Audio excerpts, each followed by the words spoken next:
ನಮಃ ಪರಮಗುರುಭ್ಯೋ ನಮಃ ಶ್ರೀಮದಾನಂದತೀರ್ಥಭಗವತ್ಪಾದಾಚಾರ್ಯಗುರುಭ್ಯೋ ನಮಃ ಹರಿ ಓಂ. ನಾರಾಯಣಾಯ ಪರಿಪೂರ್ಣಗುಣಾರ್ಣವಾಯ ವಿಶ್ವೋದಯಸ್ಥಿತಿಲಯೋನ್ನಿಯತಿಪ್ರದಾಯ ಜ್ಞಾನಪ್ರದಾಯ ವಿಬುಧಾಸುರಸೌಖ್ಯದುಃಖಸತ್ಕಾರಣಾಯ ವಿತತಾಯ ನಮೋ ನಮಸ್ತೆ. ಧರ್ಮವಿಜ್ಞಾನವೈರಾಗ್ಯಪರಮೈಶ್ವರ್ಯಶಾಲಿನಃ ಆನಂದತೀರ್ಥಭಗವತ್ಪಾದಾನ್ ವಂದೇ ನಿರಂತರಂ. ಚಿತ್ರೈಃ ಪದೈಶ್ಚ ಗಂಭೀರೈರ್ವಾಕ್ಯೈರ್ಮಾನೈರಖಂಡಿತೈಃ ಗುರುಭಾವಂ ವ್ಯಂಜಯಂತಿ ಭಾತಿ ಶ್ರೀರೈತೀರ್ಥವಾಕ್. ನೌಮಿನ್ಯಾಯಸುಧಾಧಿಕೃಜ್ಜಯಮುನೀನ್ ಶ್ರೀಪಾದರಾಟ್ಸನ್ಮಣೀನ್ ವ್ಯಾಸಾರ್ಯಾನ್ ವಿವಿಧಾಗಮಾಬ್ಧಿವಿಹರಾನ್ ಶ್ರೀವಾದಿರಾಜಾನಪಿ ವಂದೇ ಹಂಸವರಾನ್ ರಘುತ್ತಮಗುರುನ್ ವೈದದ್ಯವಾರಾನಿಧೀನ್ ಶ್ರೀಸತ್ಯವೃತರಾಘವೇಂದ್ರಮುನಿಪಾನ್ ಸದ್ಬೋಧಸಧ್ಯಾನಪಾನ್ ವಿದ್ಯಾಯಾಂ ವಿಬುಧಾಚಾರ್ಯಂ ವೇದಜ್ಞಾನಾಬ್ಧಿಚಂದಿರಂ ದುರ್ಮತಧ್ವಾಂತಮಾರ್ತಂಡಂ ಸತ್ಯಧ್ಯಾನಮುನಿಂ ಭಜೆ. ಸತ್ಯಾಭಿಜ್ಞಕರಾಬ್ಜೋತ್ಥಾನ್ ಪಂಚಾಶದ್ವರ್ಷಪೂಜಕಾನ್ ಸತ್ಯಪ್ರಮೋದತೀರ್ಥಾರ್ಯಾನ್ ನೌಮಿ ನ್ಯಾಯಸುಧಾರತಾನ್. ವಂದುಸ್ತ್ವಂ ಗುರುರಿಷ್ಟದೈವತಮಿತಿ ತ್ವತ್ಪಾದಪಂಕೇರುಹಂ ಪ್ರಾಪ್ತಂ ಮಾಂ ಪರಿಪಾಲಯೇತಿ ಸತತಂ ಯಾಚೇ ನಿಬದ್ಧಾಂಜಲಿಃ. ಚಿತ್ತಂ ಮದ್ಗುಣದೋಷಚಿಂತನವಿಧೋ ನೂನಂ ಮನಾಗ್ಮಾ ಕೃತಾಃ ಶ್ರೀ ಸತ್ಯಾತ್ಮಗುರೋತ್ವದಂಗರಿಯುಗಲಂ ಹಿತ್ವಾ ನಮೇ ಸದ್ಗತಿಃ. ವಿದ್ಯಾಪೀಠವಿದಾತಾರಂ ವಿದ್ಯಾವಾರಿಧಿಚಂದಿರಂ ವಿದ್ಯಾರ್ಥಿವತ್ಸಲಂ ವಂದೇ ಮಹಾಮಹಿಮಸದ್ಗುರುಂ. ಆಪಾದಮೌಲಿಪರ್ಯಂತಂ ಗುರುಣಾಂ ಆಕೃತಿಂ ಸ್ಮರೇತ್ ತೇನ ವಿಘ್ನಾಃ ಪ್ರಣಶ್ಯಂತಿ ಸಿದ್ಧ್ಯಂತಿ ಚ ಮನೋರಥಾಃ. ಶ್ರೀಗುರುಭ್ಯೋ ನಮಃ ಹರಿ ಓಂ. ಶ್ರೀಕೃಷ್ಣ ಪರಮಾತ್ಮ, ವೇದವ್ಯಾಸ ದೇವರು, ಪರಶುರಾಮ ದೇವರು ಈ ಮೂರ ಪರಮಾತ್ಮನ ಅವತಾರದ ಸನ್ನಿಧಾನದಲ್ಲಿ ರಾಜಸೂಯ ಯಾಗವನ್ನು ಮಾಡಿಸಬೇಕು ಅಂತ ಕೃಷ್ಣನ ಸಂಕಲ್ಪ. ಅದರ ಪ್ರಕಾರ ಎಲ್ಲ ರಾಜಸೂಯ ಯಾಗಕ್ಕೆ ಬೇಕಾದ ಸಿದ್ಧತೆಗಳನ್ನು ಮಾಡಿಸ್ತಾ ಇದ್ದಾರೆ. ಸ್ವಯಂ ವೇದವ್ಯಾಸ ದೇವರು ಹೋಮವನ್ನು ಮಾಡುವಂತಹ ಋತ್ವಿಕರು ಎಲ್ಲ ಕಡೆಗೆ ಹೋಗಿ ರಾಜರನ್ನು, ಮೊದಲಿಗೆ ಜರಾಸಂಧ ಸತ್ತು ಹೋದ, ಎಲ್ಲ ಕಡೆಗೆ ಹೋಗಿ ರಾಜರ ಕಡೆಯಿಂದ ಕಪ್ಪು ಕಾಣಿಕೆ ತೆಗೆದುಕೊಂಡು ಬರಬೇಕು ಅಂತ ಹೇಳಿದ್ದಾರೆ. ಆಗ ಎಲ್ಲ ಕಡೆಗೆ ಸಂಚಾರ ಮಾಡ್ತಾ ಪೂರ್ವ ದಿಕ್ಕಿಗೆ ಭೀಮಸೇನ ದೇವರು ಹೋಗಿದ್ದಾರೆ, ಉತ್ತರ ದಿಕ್ಕಿಗೆ ಅರ್ಜುನ ಹೋಗಿದ್ದಾನೆ, ಪಶ್ಚಿಮಕ್ಕೆ ನಕುಲ, ಇನ್ನು ದಕ್ಷಿಣಕ್ಕೆ ಸಹದೇವ. ಹೀಗೆ 4 ದಿಕ್ಕುಗಳಿಗೆ ಧರ್ಮರಾಜ ಅಲ್ಲೇ ಇದ್ದ, ಅವನೆಲ್ಲರೂ ಹೋಗಲಿಲ್ಲ. 4 ಜನ 4 ದಿಕ್ಕಿಗೆ ಹೋಗಿದ್ದಾರಂತೆ. ಬಹಳ ವೈಭವದಿಂದ ಎಲ್ಲ ಕಡೆಗೆ ಸಪ್ತದ್ವೀಪ ಸಪ್ತಸಾಗರಗಳನ್ನು ದಾಟಿ ಪಾತಾಳದವರೆಗೂ ನಾಗಲೋಕಕ್ಕೆ ಎಲ್ಲ ಕಡೆಗೆ ಹೋಗಿ ಯುದ್ಧವನ್ನು ಆಡಿ, ಕೆಲವರು ಹಾಗೆ ಕಪ್ಪು ಕಾಣಿಕೆ ಕೊಟ್ಟಿದ್ದಾರೆ, ಎಲ್ಲ ಹೋಗಿ ಅರ್ಜುನ ತೆಗೆದುಕೊಂಡು ಬಂದಿದ್ದಾನೆ. ಇನ್ನು ಭೀಮಸೇನ ದೇವರು ಕೀಚಕ ಮತ್ತು ಶೋಣಿತಪುರಕ್ಕೆ, ಕೀಚಕನನ್ನು ಹೋಗಿ ಸೋಲಿಸಿದ್ದಾರೆ, ಅವನ ಕಡೆಯಿಂದ ಕಪ್ಪು ಕಾಣಿಕೆ ತೆಗೆದುಕೊಂಡು ಬಂದಿದ್ದಾರೆ. ಶೋಣಿತಪುರಕ್ಕೆ ಹೋಗಿದ್ದಾರೆ, ಅಲ್ಲಿ ಬಾಣಾಸುರ ಇದ್ದಾನೆ. ಆಮೇಲೆ ನರಕಾಸುರ, ಬಾಣಾಸುರನನ್ನು ಕಾಯಲಿಕ್ಕೆ ಆನಿ ರೂಪದಲ್ಲಿ ಮತ್ತು ರುದ್ರದೇವರಿದ್ದಾರಂತೆ. ಹಾಗಾಗಿ ರುದ್ರದೇವರನ್ನೂ ಸೋಲಿಸಿದ್ದಾರೆ, ಬಾಣಾಸುರನನ್ನೂ ಸೋಲಿಸಿದ್ದಾರೆ. ಸೋಲಿಸಿ ಕಪ್ಪು ಕಾಣಿಕೆಯನ್ನು ತೆಗೆದುಕೊಂಡು ಬಂದಿದ್ದಾರೆ ಭೀಮಸೇನ ದೇವರು. ಪೃಷ್ಟಶ್ಚ ಗಿರಿಶೇನಾಸೋ ವಿಸ್ತರಂ ದಿಗ್ಜಯಸ್ಯ ಚ ಸಿಂಹವ್ಯಾಘ್ರಾದಿರೂಪಾಶ್ಚ ಆತ್ಮನ ವಿಜಿತಾ ಯಥ. ಗರುಡ, ಶೇಷ, ರುದ್ರರು ಇವರೆಲ್ಲ ಸಿಂಹವ್ಯಾಘ್ರಾದಿ ರೂಪಗಳಿಂದ ಬಂದಿದ್ದಾರೆ. ನಿಶಮ್ಯ ಶಂಕರೋ ಅಖಿಲಂ ಮಖಸ್ಯ ಸಾಧಕಂ ಹರಿಂ ತಥೋ ಬಲೇ ಸುತಾತ್ತೋ ಚ ರತ್ನಮಂಚಯಂ. ರತ್ನಗಳ ಸಂಚಯವನ್ನು ತಂದಿದ್ದಾರೆ. ಸಬಾಣ ದೈತ್ಯಾತ್ ಮಹಚ್ಚಿವೇನ ದತ್ತಮುತ್ತಮಂ ಪ್ರಗಕ್ಷ್ಯ ರತ್ನ ಸಂಚಯಂ ಸ್ವಕಂಪುರಂ ಯಯೋ ಸಮಾಯಯೋ. ಸ ವಿಪ್ರ ಯಾದವೇಶ್ವರಂ ದಿದಾ ಸ್ಥಿತಂ ಜನಾರ್ದನಂ ಪುರೋ ನಿಧಾಯ ತದ್ವಸು ಪ್ರಭೂತ ಮಾನಸಸ್ಯ ಚ. ಹೀಗೆ ಸಹದೇವ ಇವನು 10 ಯೋಜನದಷ್ಟು ಭೂಮಿ ನೋಡಲಿಕ್ಕೆ ಎಷ್ಟನೋ ಅಷ್ಟು ಬಂಗಾರವನ್ನು ತಂದು ಹಾಕಿದ್ದ. ಇನ್ನು ನಕುಲ ಇವನು 30 ಯೋಜನದಷ್ಟು ತಂದಿದ್ದಾನೆ. ಭೀಮಸೇನ ದೇವರು 100 ಯೋಜನದಷ್ಟು ಬಂಗಾರ, ಮುತ್ತು, ರತ್ನ, ವೈಢೂರ್ಯ, ವಜ್ರ ಇವೆ ಅಷ್ಟು ಎಲ್ಲ ಕಡೆಗೆ ಹೋಗಿ ತಂದಿದ್ದಾರೆ. ಅರ್ಜುನ ಮಾತ್ರ 400 ಯೋಜನದಷ್ಟು ಬಂಗಾರ, ವಜ್ರ ಇವೆಲ್ಲ ತಂದಿದ್ದಾರೆ. ಅಷ್ಟು ಯೋಜನದಷ್ಟು ತಂದಿದ್ದಾರೆ. ಅದನ್ನು ವಿಚಾರ ಮಾಡಲಿಕ್ಕೂ ಸಾಧ್ಯ ಇಲ್ಲ. ಹಾಗಾಗ್ಲೇ ಅರ್ಜುನನಿಗೆ ಧನಂಜಯ ಅಂತ ಹೆಸರು. ಧನಂಜಯ ಅಂತ ಹೆಸರ್ಯಾಕೆ ಬಂತು? ಅಷ್ಟು ಧನವನ್ನು ಸಂಚಯ ಮಾಡಿ ತಂದಿದ್ದ. ಹಾಗಾಗಿ ಧನಂಜಯ, ಮೂರ ಮೇಲೆ ಧನಂಜಯ ಅಂತ ಹೆಸರು ಬಂದಿದೆ. ಯಾರಿಗೆ? ಅರ್ಜುನನಿಗೆ. ಎಲ್ಲ ಕಡೆಗೆ. ಇನ್ನು ಲಂಕಾಪಟ್ಟಣಕ್ಕೆ ಹೋಗಿ ಲಂಕಾ ಉಡ್ಡಾನ ಮಾಡಬೇಕು. ಅದಕ್ಕಾಗಿ ಭೀಮಸೇನ ದೇವರ ಮಗ ಘಟೋತ್ಕಚ ಅವನನ್ನು ಕರೆದಿದ್ದಾರೆ. ವಿಭೀಷಣ ಇದ್ದಾನೆ ಲಂಕಾಪಟ್ಟಣದಲ್ಲಿ, ಇಲ್ಲಿಯೂ ಚಿರಂಜೀವಿ ಅವನು. ಹಾಗಾಗಿ ಆ ಲಂಕಾಪಟ್ಟಣದಲ್ಲಿ ಹೋಗಿ ಘಟೋತ್ಕಚನಿಗೆ ಕಳಿಸಿದ್ದಾರೆ. ಆ ಘಟೋತ್ಕಚ ಹೋದಾಗ ಅವನು ಕಪ್ಪು ಕಾಣಿಕೆ ಕೊಟ್ಟು ಕಳಿಸಿಬಿಟ್ಟ ಅಂತೆ. ಯಾಕೆ ಅಂದರೆ ರಾಮಚಂದ್ರ ದೇವರು ಹೇಳಿದ್ರಂತೆ, ಮುಂದೆ ಪಾಂಡವರು ಬರ್ತಾರೆ, ಆ ಪಾಂಡವರು ಬಂದು ರಾಜಸೂಯ ಯಾಗ ಮಾಡ್ತಾರೆ, ಆಗ ಘಟೋತ್ಕಚ ಅಂತನು ಬರ್ತಾನೆ, ಕಪ್ಪು ಕಾಣಿಕೆ ಕೊಟ್ಟು ಬಿಡು, ಭಾಳ ಯಾವುದಂತ ಕರಾರು ಮಾಡಬೇಡ ನೀನು ಅಂತ ವಿಭೀಷಣನಿಗೆ ರಾಘವ ಹೇಳಿರುತ್ತಾನೆ. ರಾಮಚಂದ್ರ ಪುರಾಹಿ ರಾಘವೋದಿತಂ ತದಸ್ಯತೆ ಸೋಖಿಲಂ ತದಾ ವಿಚಾರ್ಯ ಕೇಶವಂ ಚ ತಂ ಬಲಂ ಸಪಾ ಭೀಮ ಪಾರ್ಥಯೋ ದಿವೋಕಸಶ್ಚ ಪಾಂಡವಾನ್ ಅವೇತ್ಯ ಸೋದದಾತ್ಕರಾಂ ಮಹೋಗರತ್ನ ಸಂಚಯಂ. ಎಲ್ಲರೂ ಸ್ವಲ್ಪ 10 ರೂಪಾಯಿ, 20 ರೂಪಾಯಿ, 100 ರೂಪಾಯಿ, 1000 ರೂಪಾಯಿ, 1,00,000 ರೂಪಾಯಿ ಅಲ್ಲ, ಬೆಲೆ ಬಾಳದೇ ಇದ್ದಷ್ಟು ಅವರಿಗೆ ಎಷ್ಟು ಸಾಧ್ಯವೋ ಅದಕ್ಕಿಂತ ಹೆಚ್ಚು ಮಟ್ಟಿಗೆ ರತ್ನಗಳನ್ನು, ಬಂಗಾರವನ್ನು ಎಲ್ಲ ಕೊಟ್ಟಿದ್ದಾರೆ. ಅಯ್ಯೋಚ ಮಾದ್ರಿನಂದನಂ ಸಯೋನಿಕಂ, ಹೀಗೆಲ್ಲ ಕೊಟ್ಟು ನಕುಲ ಪಶ್ಚಿಮಾಶಾಯಂ ದಿಗ್ಜೆ ಅಖಿಲ ಭೂಕುಲ, ಹೀಗೆ ಪಾತಾಳ ಸಪ್ತಕಂ ಗತ್ವಾ ಜಿತ್ವಾ ದೇತೇಯ ದಾನವಾನ್, 7 ಲೋಕಗಳನ್ನು ಒಳಗೆ ತಳಗಿಳಿದು ಎಲ್ಲ ಲೋಕಗಳಲ್ಲಿ ಇದ್ದಂತಹ ದೈತ್ಯರನ್ನು ಅಥವಾ ಉಳಿದವರನ್ನೆಲ್ಲ ಸೋಲಿಸಿ ತಾನು ಕಪ್ಪು ಕಾಣಿಕೆಯನ್ನು ತೆಗೆದುಕೊಂಡು ಬಂದಿದ್ದಾನೆ ಅರ್ಜುನ. ಬಲೇಶ್ಚ ವಿಷ್ಣು ವಚನಾತ್ ಕರಂ ಜಗ್ರಾಹ ಸಾಮತಃ ಸುವರ್ಣ ರತ್ನ ಗಿರಯ, 4 ರತ್ನದ ಬೆಟ್ಟಗಳು ಬಿದ್ದಂಗೆ ಇವೆ ಅಂತ. ಬೆಟ್ಟಗಳಲ್ಲಿ ಸ್ವಲ್ಪ ಸಣ್ಣದು ದೊಡ್ಡದು ಅಷ್ಟೇ. 400 ಯೋಜನ ಅಂದ್ರೆ ಏನದು ವಿಚಾರ ಮಾಡ್ಲಿಕ್ಕೆ ಸಾಧ್ಯದ? 400 ಯೋಜನದಷ್ಟು ರತ್ನ, ಮುತ್ತು, ಬಂಗಾರ, ಬೆಳ್ಳಿ ಇವುಗಳು ಬಿದ್ದಿವೆ. ಒಂದು ದೊಡ್ಡದಾದ ಪರ್ವತ ಇದ್ದಂತೆ. 100 ಯೋಜನದಷ್ಟು ಭೀಮಸೇನ ದೇವರು ತಂದು ಹಾಕಿದ್ದಾರೆ, ಅದೊಂದು ದೊಡ್ಡ ಪರ್ವತ. ನಕುಲ 30 ಯೋಜನದಷ್ಟು ತಂದು ಹಾಕಿದ್ದಾನೆ ಬಂಗಾರ, ಇದು ಆಸ್ತಿಗಳನ್ನು, ಅದೊಂದು. ಸಹದೇವನ್ 10 ಯೋಜನ. ಹೀಗೆ ಚತುಶ್ಶತಂ ಕ್ರಮಶಃ ಉಜ್ಜಿತ ದಿಗ್ಜಯಾರ್ಜಿತ ಪ್ರತಿಚ್ಛಾದ್ಯಪಸವ್ಯೇನ ಕ್ರಮಾತ್ ದಿಗ್ಭ್ಯ ಸಮಾಜಿತ. ವಿಶ್ವಕರ್ಮ ಅಲ್ರಿ, ಆಯಿತು, ಇಷ್ಟೆಲ್ಲ ಹಣವನ್ನು ತಂದಿದ್ದಾರೆ, ಸಂಪತ್ತನ್ನು ತಂದಿದ್ದಾರೆ ಅಂತ ಹೇಳಿದ್ರಿ. ಆದರೆ ಇಷ್ಟೆಲ್ಲ ಹಣ ಸಂಪತ್ತು ತಂದು ಇಟ್ಟರೆ ಇರಲಿಕ್ಕೆ ರಾಜ್ಯ ಜಾಗ ಸಾಲ್ತಿತ್ತೇನು ಅಂದರೆ ವಿಶ್ವಕರ್ಮ ನಿರ್ಮಾಣ ಮಾಡಿದಂತಹ ಇಂದ್ರಪ್ರಸ್ಥ ಅದಕ್ಕೆ ಅಷ್ಟು ಶಕ್ತಿ ಇತ್ತು ಅಂತೆ. ಎಷ್ಟೇ ಜನ ಬಂದು ಸೇರಿದರೂ ಇರ್ತಿದ್ರು, ಎಷ್ಟೇ ಸಂಪತ್ತು ತಂದಿಟ್ಟರು ಅದರೊಳಗೆ ಸೇರುವಷ್ಟು ಜಾಗ ಇತ್ತು. ವಿಶ್ವಕರ್ಮ ಕೃತತ್ವಾತ್ತು ಪುರಸ್ಯಲ್ಪೇಹಿ ಚ ಸ್ಥಳೇ ಅಂತರ್ಗತಾಸ್ತೆ ಗಿರಿಶಃ ತದುದ್ಭವತ್ ತತಃ ಯಜ್ಞೆ ಪ್ರವೃತ್ತೆ ಕೃಷ್ಣದ್ವೈಪಾಯನೇ ರಿತಃ. ಇನ್ನು ಮೇಲೆ ಯಜ್ಞವನ್ನು ಪ್ರಾರಂಭ ಮಾಡಬೇಕು. ಯಜ್ಞದಲ್ಲಿ ದೀಕ್ಷಾಬದ್ಧನಾಗಿ ಜ್ಯೇಷ್ಠತ್ವ ದ್ವೈಪಾಯನೋಕ್ತ ವಿಧಿನ ದೀಕ್ಷಯಾನ್ ನೃಪರಂ. ನೋಡಪ್ಪ, ಇನ್ನು ಮೇಲೆ ಆಚೆ ಈಚೆ ನೋಡುವಂತೆ ಇಲ್ಲ, ಆಚೆ ಈಚೆ ಮನಸ್ಸು ಮಾಡುವಂತೆ ಇಲ್ಲ. ಅವ್ರು ಬಂದರು, ಇವ್ರು ಬಂದರು, ಅವ್ರು ನೋಡಿದೆ, ಅವ್ರನ್ನ ಮಾತಾಡಿಸಿದೆ, ಟಿಫಿನ್ ಮಾಡಿರಿ, ಉಪ್ಪಿಟ್ಟು ತಿನ್ನಿರಿ, ಹಾಗೆ ಹೀಗೆ ಅದನ್ನೆಲ್ಲ ಮಾತಾಡುವಂತೆ ಇಲ್ಲ. ನಿನ್ನ ಕೆಲಸ ಇನ್ನು ಮೇಲೆ ನೀನು ನಾನು ಯಜ್ಞ ಇಷ್ಟೇ ಅಂತ ಹೇಳಿ ಅವನನ್ನು ದೀಕ್ಷಾಬದ್ಧನಾಗಿ ಅವರು ಹೇಳುವಂತೆ ಇಲ್ಲ. ಹೀಗೆಲ್ಲ ದೀಕ್ಷೆಗಳಿರ್ತದೆ. ಆ ದೀಕ್ಷಾಬದ್ಧನನ್ನಾಗಿ ಮಾಡಿದ್ದಾರೆ. ಜ್ಯೇಷ್ಠತ್ವ ಯಾಜಮಾನ್ಯಂತೂ ಪ್ರಣಿಧಾಯ ಯುಧಿಷ್ಠರೇ. ದೊಡ್ಡವನು, ಹಿರಿಯನು, ಹಾಗಾಗಿ ಅಧಿಕಾರ, ಪಿತೃಸಮವನು, ಹಿರಿಯವನು, ಹಾಗಾಗಿ ಅವನನ್ನು ಕೂಡಿಸಿದ್ದಾರೆ. ಭೀಮಾರ್ಜುನಾದಯ ಸರ್ವೇ ಸಹತೇನ ಸಮಾಹಿತಾ. ಭೀಮಾರ್ಜುನರು ಎಲ್ಲರೂ ಸಹಾಯಕ್ಕಾಗಿ ಇಲ್ಲ ಇದ್ದಾರೆ. ಆಗ ಎಲ್ಲರಿಗೆ, ಭೀಮಾರ್ಜುನರಿಗೆ ಮತ್ತು ವೇದವ್ಯಾಸ ದೇವರು ಹೇಳ್ತಾರೆ, ಬೇಕಾದಷ್ಟು ಸಂಪತ್ತು ಬಂದಿದೆ ಪಾಂಡವರಿಗೆ, ತಂದು ಹಾಕಿದ್ದೀರಿ, ರಾಶಿಗಟ್ಟಲೆ ತಂದು ಹಾಕಿದ್ದೀರಿ, ಪರ್ವತದಷ್ಟು ತಂದು ಹಾಕಿದ್ದೀರಿ. ಹಾಗಾಗಿ ಕೂಡ್ಲಿಕ್ಕೆ ಎಲ್ಲರಿಗೆ ಬಂಗಾರನೇ ಇರಬೇಕು, ಬಂಗಾರದ ನೆಲನೇ ಬೇಕು ಅಂದರು. ಯಾರು? ವೇದವ್ಯಾಸ ದೇವರು. ಬಂಗಾರದ ನೆಲ, ಮುತ್ತು ರತ್ನಗಳಿಂದ ಕೂಡಿದ ಗ್ವಾಡೆ, ಹೀಗೆಲ್ಲ ನಿರ್ಮಾಣ ಮಾಡಿ ಬಂದ ಅತಿಥಿಗಳಿಗೆಲ್ಲ ಮತ್ತೆ ವ್ಯವಸ್ಥೆ ಮಾಡಬೇಕು ನೀವು ಅಂತ ಹೇಳಿ, ಬ್ರಾಹ್ಮಣೀಯ ಪದಯೋಗ್ಯತ್ವ ಕೃಷ್ಣೇಶ ಯಜ್ಞಪತ್ನ್ಯಭೂತ್.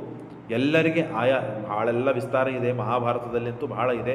ಯಾರ್ಯಾರಿಗೆ ಯಾರ್ಯಾರು ಏನೇನು ಜವಾಬ್ದಾರಿಯನ್ನು ತೆಗೆದುಕೊಂಡ್ರು ನೀರು ಕೊಡ್ಲಿಕ್ಕೊಬ್ಬರು, ಊಟಕ್ಕೆ ಹಾಕ್ಲಿಕ್ಕೊಬ್ಬರು, ಊಟಕ್ಕೊಬ್ಬರು, ಸ್ನಾನಕ್ಕೊಬ್ಬರು, ಬ್ರಾಹ್ಮಣ, ಕ್ಷತ್ರಿಯ, ವೈಶ್ಯ, ಶೂದ್ರ ಅಂತ ಯಾರೂ ನೋಡದೇನೆ ಯಜ್ಞ ಮಾಡ್ತಾ ಇದ್ದಾರೆ ಅಂತ ಹೇಳಿ ಲಕ್ಷ ಲಕ್ಷ ಜನ ಬಂದಿದ್ದಾರೆ ಅಂತ, 10,000 ಲಕ್ಷ ಜನ ಬಂದಿದ್ದಾರಂತ.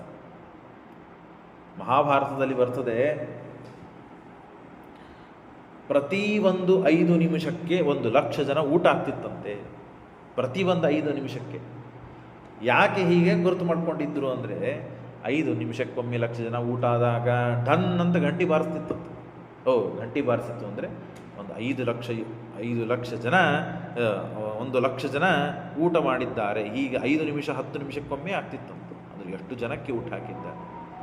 ನಾವು ಯಜ್ಞದಲ್ಲಿ ಇಷ್ಟು ಜನಕ್ಕೆ ಊಟಕ್ಕೆ ಹಾಕಬೇಕು, ಇಷ್ಟು ದಕ್ಷಿಣೆ ಕೊಡಬೇಕು, ಯಾರಿಗೆ ಬಂದಿದ್ದಾರೆ, ಏನು ಮಾಡಬೇಕು, ಆಹಿರಿ ಕೊಡಬೇಕು, ಇದನ್ನು ವಿಚಾರ ಮಾಡಿದರೆ ಸಾಕಾಗಿ ಹೋಗ್ತದೆ, ಆಗೋದಿಲ್ಲ ಅಂತತ್ತದೆ. ಆದರೆ ಪಾಂಡವರು ಮಾಡಿದಂತಹ ರಾಜಸೂಯ ಆಗ ಅದು ಹೇಳಲಿಕ್ಕೆ ಸಾಧ್ಯವಿಲ್ಲ. ಸ್ಥಳಮಪ್ಯತ್ರ ಸರ್ವಂಚ ರತ್ನ ಹೇಮಮಯಂ ತ್ವಭೂತ್. ನಾನು ಹೇಳೋ ಮಾತಲ್ಲ ನೋಡ್ರಿ, ಈ ಎಲ್ಲ ಸ್ಥಳ ರತ್ನ ಹೇಮ ಬಂಗಾರ ಮಯವಾಗಬೇಕು. ಇಷ್ಟು ಹಣ ಇದೆ, ಏನು ಮಾಡ್ತೀರಿ ತಗೊಂಡು? ಬಂದವರಿಗೆಲ್ಲ ಅತಿಥಿಗಳು ಕೈ ತುಂಬ ದಾನ ದಕ್ಷಿಣೆಗಳನ್ನು ಕೊಡಬೇಕು. ಕಿಮು ಪಾತ್ರಾಣಿ ಸರ್ವಂ ಶಿಬಿರಾಣಿ ಚ ಸರ್ವಶಃ ಆಹುತಂ ಜಿಗ್ಜಯೇ ಪಾರ್ಥೈ ತದಾ ಲೋಕ ದ್ವಿಸಪ್ತಕಂ ಅಂತ ಹೇಳಿ ಅತೀ ವೈಭವದಿಂದ ಬ್ರಹ್ಮಾದಿ ದೇವತೆಗಳು ಬಂದಿದ್ದಾರೆ. ಭೀಷ್ಮ, ದ್ರೋಣ, ವಿದುರ, ಧೃತರಾಷ್ಟ್ರ, ಸಹಾತ್ಮಜ, ಸಸೀಕ, ಆಯುಸ್ತತ್ರ ಬಾರ್ಹಿಕ ಸಹಾತ್ಮಜ ತಥೈವ ಯಾದವಾ ಸರ್ವೇ. ರುಕ್ಮಿಣಿ ಸಮೇತನಾದ ಕೃಷ್ಣ, ಯಾದವರು ಎಲ್ಲ ಬಂದಿದ್ದಾರೆ. ಯಾರ್ಯಾರು ಬಂದಿದ್ದಾರಂತ ಹೇಳ್ತಾ ಹೋದರೆ ಒಂದು ದೊಡ್ಡ ಲಿಸ್ಟ್ ಆಗ್ತದೆ. ಇಷ್ಟೆಲ್ಲ ವೈಭವದಿಂದ ಬಲಭದ್ರ ಪುರೋಗಮ ಬಲರಾಮದೇವರು ಬಂದಿದ್ದಾರೆ. ರುಕ್ಮಿಣಿ, ಸತ್ಯಭಾಮ ಇವರೆಲ್ಲ ಬಂದಿದ್ದಾರೆ. ಮಹಿಷಃ, ಕೇಶವಸ್ತಿಚ ಅವರೆಲ್ಲ ಬಂದಿದ್ದಾರೆ. ತತ್ರ ಸರ್ವ ಜಗದೇಕ ಸಂಗಮೇ ತತ್ವ ನಿರ್ಣಯ ಕಥಾ ಬಭೂವಿರೇ ಪ್ರಾಶ್ನಿಕೋತ್ರ ಪರಿಪೂರ್ಣ ಚಿದ್ಧನಃ ವ್ಯಾಸ ಏವ ಭಗವಾನ್ ಬಭೂವಃ. ಇಷ್ಟರ ಮಧ್ಯದಲ್ಲಿ ಸಾಮಾನ್ಯವಾಗಿ 4 ಜನ ಸೇರಿದರೆ ಒಂದು ಹರಟಿ ಆಗ್ತದೆ. ಹಾಗಾಗಿ ನಾವು ವಿದ್ಯಾಪೀಠದಲ್ಲಿದ್ದಾಗ ಅಭ್ಯಾಸಕ್ಕೆ ನಮ್ಮನ್ನ ಹೇಗೆ ಕೂಡಿಸ್ತಿದ್ರು ಅಂದರೆ, ಗ್ವಾಡಿಗೆ ನೀವು ಹೇಗೆ ಕೂತಿರಲ್ಲ ಹಾಗೆ ಗ್ವಾಡಿಗೆ ಉಲ್ಟಾ ಮುಖ ಮಾಡಿ ಕೂಡಿಸಿದ್ರು. ನಾವು ಗ್ವಾಡಿ ಪುಸ್ತಕ ಹಿಂಗಿರಬೇಕು, ಹಿಂಗೆಲ್ಲ ಕೂಡೋದಿಲ್ಲ ಅಭ್ಯಾಸಕ್ಕೆ. ಗ್ವಾಡಿ ಕಡೆ ಮುಖ ಮಾಡಬೇಕು, ಗ್ವಾಡಿ ಅದರ ಮುಂದಿನ ಪುಸ್ತಕ. ಅಂದರೆ ಯಾರು ಬಂದರು ಯಾರು ಹೋದರು ಆ ಕಡೆ ಗಮನ ಬರಬಾರದು ಅಂತ ಹಿಂಗೆ ಅಭ್ಯಾಸಕ್ಕೆ ಕೂಡಿಸ್ತಿದ್ರು. ಹಾಗೆ ಕೂಡಿಸಿ ಅಭ್ಯಾಸ ಮಾಡುವ ಪ್ರಸಂಗ ಇರ್ತಿತ್ತು ವಿದ್ಯಾರ್ಥಿ ಅವಸ್ಥೆ. ಯಾಕೆ ಅಂದರೆ 4 ಮಂದಿ 2 ಮಂದಿ ಕೂಡಿ ಅಭ್ಯಾಸ ಮಾಡ್ತೀವಿ ಅಂದರೆ ಹರಟಿ ಶುರು ಆಗ್ತದೆ, ಅಭ್ಯಾಸ ಆಗೋದಿಲ್ಲ ಅಂತ ಹೀಗೆಲ್ಲ ಪದ್ಧತಿ ಈಗೂ ಹಾಗೇ ಇದೆ. ಪ್ರಾಯ ಮಾಡ್ತಾರೆ, ಈಗೂ ಹಾಗೆ ಅಭ್ಯಾಸ ಮಾಡ್ತಾರೆ. ಮಾಡೋದು ಅಭ್ಯಾಸ ಆದ್ರೇ ಹಾಗೆ ಅಭ್ಯಾಸ ಆಗ್ತಿರೋದು, ಅಭ್ಯಾಸ ಆಗೋದಿಲ್ಲ, ಇಲ್ಲಾಂದ್ರೆ ಹರಟಿ ಆಗ್ತದೆ. ಹಾಗೆ ಈ ಋತ್ವಿಜರು ಎಲ್ಲ ಮಹಾನುಭಾವರೇ ಅಲ್ಲ. 4 ಜನ ತಿಳಿದವರು ಬಂದರು ಅಂದರೆ ಪ್ರಶ್ನೆ ಶುರು ಆಗ್ಬಿಡ್ತದೆ. ಅವತ್ತು ಶ್ರಾದ್ದಕ್ಕೆ ಹಿಂಗೆ ಇಡಬೇಕು, ಹೀಗೆ ಕೈ ಮಾಡಬೇಕು, ಹಾಗೆ ಮಾಡಬೇಕು, ನಮಗೆ ಅವತ್ತು ಹಂಗೆ ಹೇಳಿದ್ರಿ, ಇವತ್ತು ಇವ್ರಿಗೆ ಹಿಂಗೆ ಹೇಳಿಕತ್ತೀರಿ ಅಂತ ನಾವು ಶ್ರಾದ್ದ ಮಾಡಬೇಕಾದಾಗ ಪ್ರಶ್ನೆ ಮಾಡ್ತೀವಿಲ್ರಿ ಪ್ರತಿ ಬಾರಿ. ಹಾಗೆ ಈ ಹೋಮ ಮಾಡಬೇಕಾದಾಗ ಯಾವ ಹೋಮ, ಈ ರಾಜಸೂಯಾಗ ಈ ಹೋಮವನ್ನು ಹೇಗೆ ಮಾಡಿಸಬೇಕು, ಈ ದೇವತಾ ಪ್ರತಿಪಾದ್ಯನಾದವನು ಯಾರು, ಎಷ್ಟು ದೇವತಾ ಸನ್ನಿಧಾನದ, ಎಷ್ಟು ದೇವರ ರೂಪಗಳಿವೆ, ಈ ವಿಧವಾದ ಪ್ರಶ್ನೆ ಇದೆ. ಮತ್ತು ಪ್ರಶ್ನೆಗಳು ಎಂಥದ್ದು? ತತ್ವ ನಿರ್ಣಯ. ದೇವರು ಸರ್ವೋತ್ತಮ, ಲಕ್ಷ್ಮೀದೇವಿ ತರವಾಯ, ಬ್ರಹ್ಮವಾಯುಗಳು ತತ್ವಾದಿಜ್ಞಾನಿ ದೇವತೆಗಳು ಅನಂತರದಲ್ಲಿ, ದೇವರು ಸರ್ವೋತ್ತಮ ಹೇಗಿದ್ದಾನೆ ಈ ವಿಷಯದಲ್ಲಿ ಚರ್ಚೆ ಮಾಡಿ, ಆ ಚರ್ಚೆಯನ್ನು ಮಾಡಿ ಪ್ರಾಶ್ನಿಕರು ಎಲ್ಲ ಕೇಳುವ ಪ್ರಶ್ನೆಗಳಿಗೆ ವೇದವ್ಯಾಸ ದೇವರು ಉತ್ತರ ಕೊಡ್ತಾ ಇದ್ದಾರಂತೆ. ಇದು ಯಾಗ ನಡೀತಾ ಇದೆ. ಆ ಯಾಗದ ಸಮಯದಲ್ಲಿ ತತ್ವ ನಿರ್ಣಯ ಕಥಾಸು ನಿರ್ಣಯ ವಾಸುದೇವ ಗುಣ ವಿಸ್ತರೋ ಭವತ ನಾಸ್ತಿ ತತ್ ಸದೃಶ ಉತ್ತಮ ಕುತಃ. ಪ್ರಶ್ನೆ ಕೇಳೋರು ಎಲ್ಲ ಮಹಾ ಋಷಿಗಳು, ಉತ್ತರ ಕೊಡುವವರು ಮಹಾನುಭಾವರಾದ ವೇದವ್ಯಾಸದೇವರು. ಇನ್ನು ಜಗತ್ತಿನಲ್ಲಿ ಪ್ರಶ್ನೆ ಕೇಳುವವರು ಇಷ್ಟು ಅಪರೂಪ ಸಿಗುವುದಿಲ್ಲ. ಆ ಅಪರೂಪ ಪ್ರಶ್ನೆಗಳಿಗೂ ಉತ್ತರ ಕೊಡುವಂತಹ ಮಹಾನುಭಾವರು ಅಪರೂಪರಾದ ವೇದವ್ಯಾಸ ದೇವರಿಗಿಂತ ದೊಡ್ಡ ತತ್ವಜ್ಞಾನಿಗಳು ಅಥವಾ ಜ್ಞಾನಿಗಳು ಜಗತ್ತಿನಲ್ಲಿ ಇಲ್ಲ.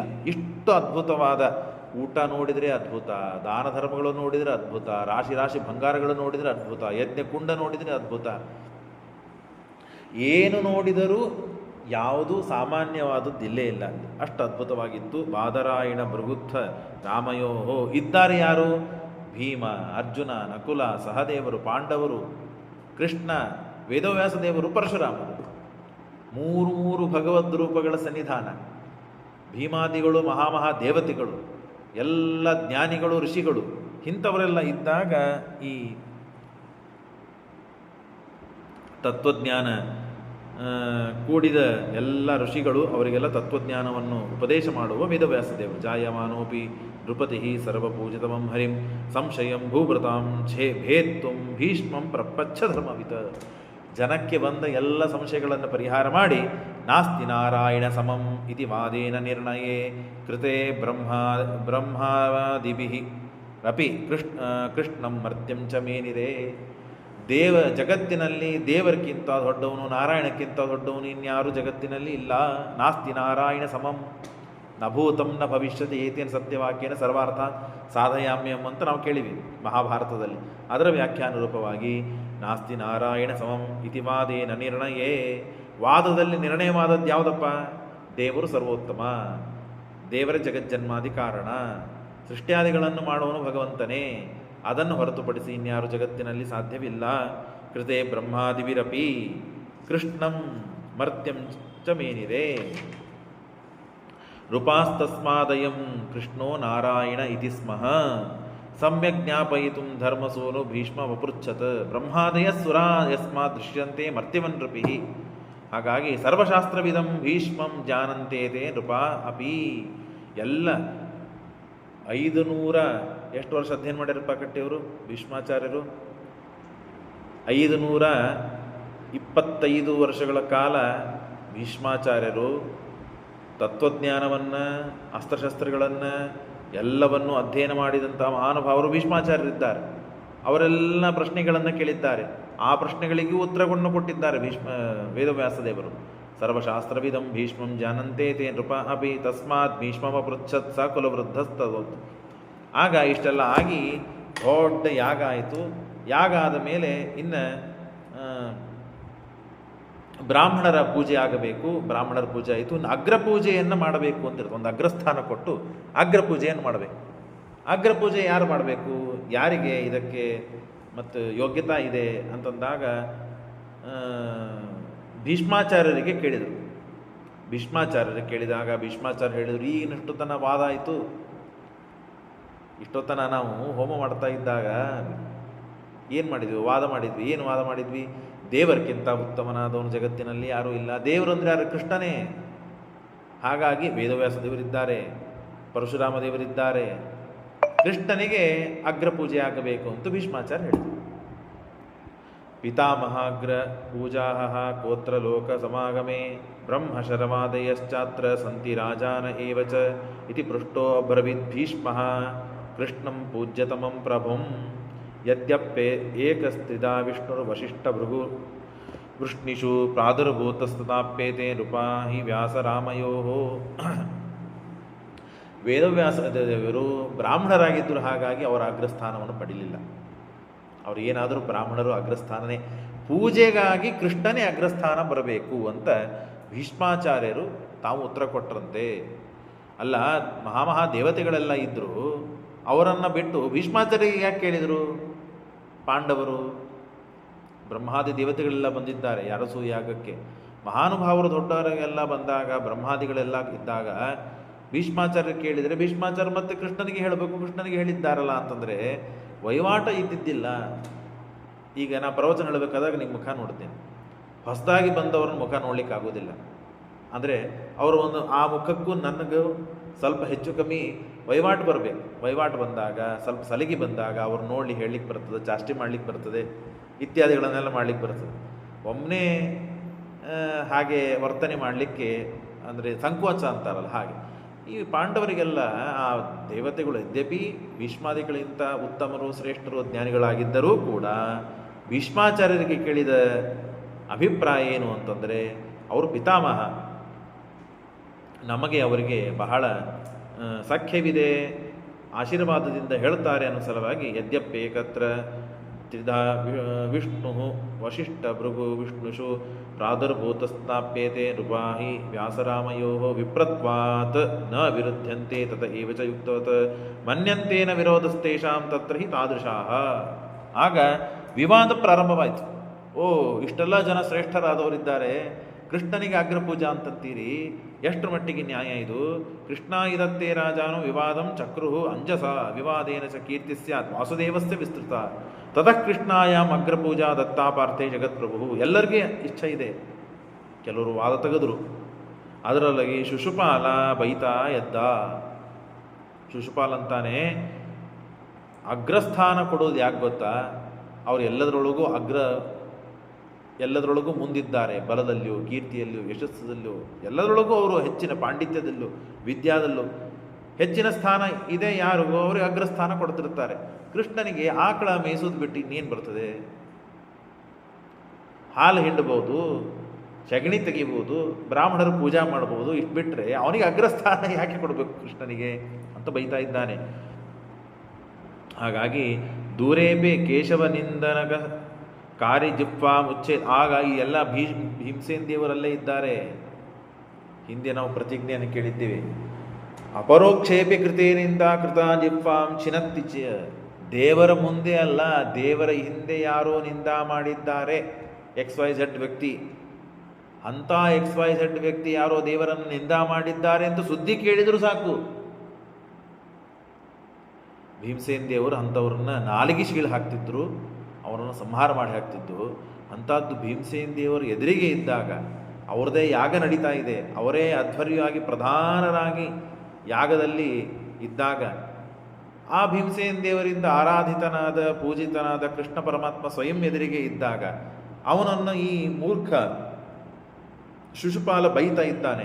ಹೇಗೆ ಸುಮ್ಕೂತ್ರು ಅಂದರೆ, ಎದ್ದು ಸಂಹಾರ ಮಾಡಲಿಕ್ಕೆ ಹೋದರು, ಆಗ ತಡಿತಾರೆ. ಅವನದು ಪಾಪ ತುಂಬಬೇಕು. 100 ಬೈಗಳನ್ನು, ದುಷ್ಟ ಅವಾಚ್ಯ ಶಬ್ದಗಳನ್ನು ಆಡುವವರಿಗೆ, ನನ್ನನ್ನು ಬೈಯುವವರಿಗೆ ನಾನು ಕೊಲ್ಲೋದಿಲ್ಲ ಅಂತ ತಾಯಿಗೆ ಮಾತು ಕೊಟ್ಟಿದ್ದಾನೆ ಕೃಷ್ಣ.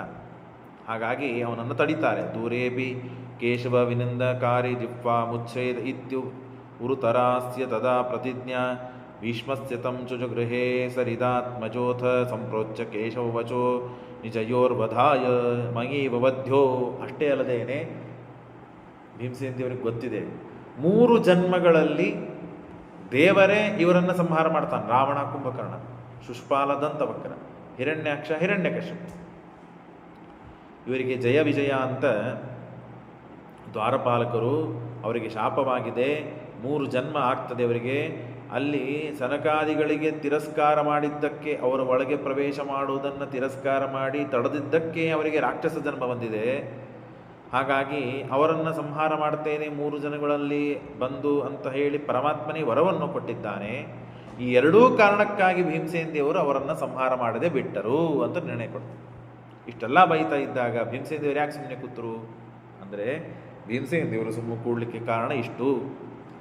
ಕೃಷ್ಣನೇ ಸ್ವಯಂ ತಾನು ವರ ಕೊಟ್ಟಿದ್ದಾನೆ ನಾರಾಯಣನಾಗಿ, ಅವನೇ ಸಂಹಾರ ಮಾಡಬೇಕು. ರಾವಣ ಕುಂಭಕರ್ಣನನ್ನೇ ಪರಮಾತ್ಮ ರಾಮಾವತಾರದಿಂದ ಸಂಹಾರ ಮಾಡಿದ. ದಂತವಕ್ರ ಸತ್ತೋಗಿದ್ದಾನೆ, ಶಿಶುಪಾಲ ಉಳಿದಿದ್ದಾನೆ. ಆ ಶಿಶುಪಾಲನ್ನು ಸಂಹಾರ ಮಾಡಲಿಕ್ಕೆ ಕೃಷ್ಣನೇ ಸರಿ, ಅವನೇ ಸಂಹಾರ ಮಾಡ್ತಾನೆ.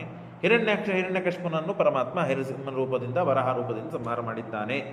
ಹಾಗಾಗಿ ತಚ್ಚುತ್ವಾ ಭೀಮಸೇನೋಪಿ ಸ್ಥಿತೋ ಭೀಷ್ಮ ಕರಗ್ರಹಿ. ಭೀಷ್ಮಾಚಾರ್ಯ ಹಿಡಿದು ಕೂಡಿಸ್ತಾರೆ, ಸುಮ್ಮನಿರು ಭೀಮನನ್ನು, ಹೇಳ್ಬೇಡ ಕೂಡ್ನೀನು.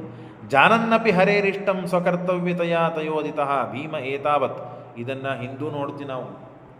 ರಾಮಾಯಣದಲ್ಲಿ ಸೀತಾದೇವಿಯನ್ನು ಅಪಹಾರ ಮಾಡಿಕೊಂಡು ಹೋಗ್ತಿರ್ತಾನೆ ಪುಷ್ಪಕ ವಿಮಾನದಲ್ಲಿ ರಾವಣ. ಆಗ ಚಂಪಾ ಅಂದರೆ ಪಂಪಾ ಸರೋವರ, ಪಂಪಾ ಸರೋವರ ಅಂದರೆ ಹಂಪಿ. ಆ ಹಂಪಿಯಲ್ಲಿ ಸುಗ್ರೀವನ ಜೊತೆಗೆ ಮಾತನಾಡುತ್ತಾ ಹನುಮಂತ ದೇವರು ಕೂತಿರ್ತಾರೆ. ಕಿಷ್ಕಿಂಧ ಪಟ್ಟಣದಲ್ಲಿ ತಾವು ಕೂತಿರ್ತಾರೆ. ಕೂತಾಗ ಮೇಲೆ ಪುಷ್ಪಕ ವಿಮಾನದಲ್ಲಿ ಸೀತಾದೇವಿಯನ್ನು ಕರೆದುಕೊಂಡು ಹೋಗುವ ದೃಶ್ಯವನ್ನು ಹನುಮಂತ ದೇವರು ನೋಡುತ್ತಾರೆ. ಹನುಮಂತ ದೇವರು ನೋಡಿದಾಗ ಅದನ್ನು, ಯಾವ ಸ್ತ್ರೀಯನ್ನು ದೋಷಣ ಮಾಡೋರಿಗೆ, ಸ್ತ್ರೀಯನ್ನು ನಿಂದ ಮಾಡೋರನ್ನೇ ಯಾವ ಮನುಷ್ಯರು ತಾಳಬಾರದು ಅಂತ ಹೇಳ್ತಾರೆ. ಅಂಥದ್ದು ನನ್ನ ಸ್ವಾಮಿಯ ಹೆಂಡತಿ, ನನ್ನ ತಾಯಿ, ಅವಳನ್ನು ನಿಂದ ಮಾಡ್ತಾ ಇದ್ದಾನೆ, ಅಪಹಾರ ಮಾಡಿಕೊಂಡು ಹೊಂಟಿದ್ದಾನೆ ಅಂತ ಹೇಳಿ ಇವರು ಹೇಗೆ ಸುಮ್ಮನೆ ಕೂಡ್ಲಿಕ್ಕೆ ಸಾಧ್ಯ ಇದೆ? ಆಗಿಂದಾಗ ಎದ್ದು ಅವನನ್ನು ಕುಟ್ಟಿ ಸಂಹಾರ ಮಾಡಬೇಕು ಅಂತ ಹೋದಾಗ ಈ ಭೀಷ್ಮಾಚಾರ್ಯರ ಸ್ಥಾನದಲ್ಲಿ ಆಗ ಸುಗ್ರೀವ ಇರ್ತಾನೆ. ಸುಗ್ರೀವ ಹಿಡಿದು ಕೂಡಿಸ್ತಾನೆ, ಸುಮ್ಮನೆ ಮಾರ್ಗೇ ವ್ರಜಂತ ಅಭಿಯಾನ ತಥೋ ಹನುಮಾನ್ ಸಂವಾರಿತೇನ ರವಿತ್ ಸುತೇನ ಜಾಯಮಾನ ದೇವಂ ಸ ಕಾರ್ಯಮಪಿ, ದೇವತೆಗಳ ಕಾರ್ಯ ಇದು. ಪರಮಾತ್ಮ ಅವನಿಗೆ ಸತ್ತು ಬಿಟ್ಟ ಅಂದರೆ ಅವನ ಹಿಂದೆ ಇದ್ದ ಎಷ್ಟು ಜನ ಸಾಯಬೇಕು, ಆ ಎಲ್ಲ ಜನ ಸಾಯುವುದಿಲ್ಲ. ಹಾಗಾಗಿ ಸುಮ್ಮನಿರು ಅಂತ ಹೇಳಿದ್ದಕ್ಕೆ ಸುಗ್ರೀವ ತಡೆದಿದ್ದಕ್ಕೆ ತಾನು ತಡೆದು ಕೊಡ್ತಾನೆ. ಅಂದ್ರೇನು, ಹನುಮಂತ ದೇವರಿಗೆ ಗೊತ್ತಿದ್ದಿಲ್ವ? ಇದೆಲ್ಲ ಗೊತ್ತಿತ್ತು. ಆದರೆ ದೇವತೆಗಳ ಪರಮಾತ್ಮನ ದ್ರೋಹವನ್ನು ಮಾಡಿದವರಿಗೆ ಏನು ಮುಂದೆ ಕಾರ್ಯ ಆಗ್ತದೆ ಗೊತ್ತಿಲ್ಲ. ಮೊದಲಿಗೆ ನಾನು ಅವರನ್ನು ಶಾಸನ ಮಾಡೋದು ಅಂತ ಅವರ ಪ್ರತಿಜ್ಞೆ. ಅವರ ಪ್ರತಿಜ್ಞೆಯನ್ನು ಶುದ್ಧ ಭಾಗವತ ಧರ್ಮ ಏನಿದೆಯೋ ಆ ಭಾಗವತ ಧರ್ಮದಿಂದ ಅವರು ಎಂದೂ ಚ್ಯುತರಾಗಿಲ್ಲ. ಹಾಗಾಗಿ ಅದನ್ನು ತಿಳಿದು ಅವರಲ್ಲಿ ಕೂಡಿಸಿದ್ದಕ್ಕೆ ಕೂಡ್ತಾರೆ. ಭೀಮ ಏತಾವದುಚಿತಂ, ಈಗ ನೀನು ಎದ್ದು ಅವನನ್ನು ಬಡಿಯುವುದು, ಸಂಹಾರ ಮಾಡೋದು ಉಚಿತವಲ್ಲ, ಸುಮ್ಮನೀರು ಅಂತ ಭೀಮಸೇನೇರೇ ಸ್ವಯಂ ತಾವು ಅರ್ಥ ಮಾಡಿಕೊಂಡು ಮತ್ವಾ ಸ್ಥಿತಃ ಪುನಃ ದೇವಸಂಗ ಭಾವಿನಂ ಮಹಾನ್ ಅಭೂತ್, ದೇವಸಂಗ ಭಾವಿನಾಂ ಮಹಾನ್ ಅಭೂತ್ ತೇಷಾಂ ಇಹ ಕೇಶವೋಧಿಕಾಂ ಅರ್ಚನಾಂ ಯಮ ಮಾನುಷೋ ಜನೋ ಮಧ್ಯೆ ಏವಚ ಸಂಸ್ಥಿತ ಅಭವತ್. ಎಲ್ಲರಿಗೂ ಸಂತೋಷವಾಗಿದೆ. ಪರಮಾತ್ಮನಿಗೆ ಅಗ್ರಪೂಜೆ ಮಾಡ್ತಾರೆ ಅಂದರೆ ಇದಕ್ಕಿಂತ ದೊಡ್ಡದೇನಿದೆ? ದೇವರಿಗೆ ಆ ಸ್ಥಾನದಲ್ಲಿ, ಆ ಪೀಠದಲ್ಲಿ ಕೂಡಿಸಿ ಅಭಿಷೇಕವನ್ನು ಮಾಡಿ ಅರ್ಚನೆಯನ್ನು ಮಾಡಿ ಸ್ತೋತ್ರ ಮಾಡುವುದು ಅಂತಂದರೆ ದೊಡ್ಡ ಭಾಗ್ಯ ಅಂತ ಎಲ್ಲರೂ ಭಾವಿಸಿದ್ದಾರೆ. ಆದರೆ ಈ ಶಿಶುಪಾಲ ಮಾತ್ರ ಅಡ್ಡಾಗಿ ತಾನು ಮಾತನಾಡ್ತಾ ಇದ್ದಾನೆ, ಬೈತಾ ಇದ್ದಾನೆ. ನಿಕೃತ್ಯಮಾನ ಕಂದರಸ್ಸು ಭಕ್ತಿಮಾನ ಬುದ್ಧರೇ ತಮಾಶ್ರಿತಶ್ಚ ಯೋಸುರೋ ಮಹಾತಮಃ ಪ್ರಭೇದಿವಾನ್. ಆಗ ಪರಮಾತ್ಮ ತಾಳುಷ್ಟು ತಾಳಿ ಅವನ ಕಾಲ ಬಂತು, ಸುದರ್ಶನ ಚಕ್ರದಿಂದ ಅವನನ್ನು ರುಂಡವನ್ನು ಶಿರಚ್ಛೇದ ಮಾಡಿದ್ದಾನೆ. ಅವನಲ್ಲಿದ್ದಂತಹ ದೈತ್ಯ ಅಂಧಂತಮಸ್ಸಿಗೆ ಹೋಗಿದ್ದಾನೆ. ಅವ ಜಯ ಮಾತ್ರ ಅಲ್ಲಿಂದಲ್ಲೇನೆ ನೇರವಾಗಿ ಬಂದು ಕೃಷ್ಣನಲ್ಲೇನೆ ಪ್ರವೇಶ ಮಾಡಿದ್ದಾನೆ. ಹೀಗೆ ತಮಾಶ್ರಿತಶ್ಚ ಸುರಃ ಮಹಾತಮಃ ಪ್ರಮೇಯವಾನ್ ಜಯಪ್ರವೇಶ ಕೇಶವಂ. ಜಯ ಇವನು ಕೇಶವನಲ್ಲಿ ಅಂದರೆ ಕೃಷ್ಣನಲ್ಲೇನೆ ಪ್ರವೇಶ ಮಾಡಿ ಪುನಶ್ಚ ಪಾರ್ಷದೋಭವತ್, ಮತ್ತೆ ಪರಮಾತ್ಮನ ಸೇವಕನಾಗಿ ಉಳಿದ ಅಂತ ಹೇಳ್ತಾ ಇದ್ದಾರೆ. ಶ್ರೀಕೃಷ್ಣ ಅರ್ಪಣಮಸ್ತು.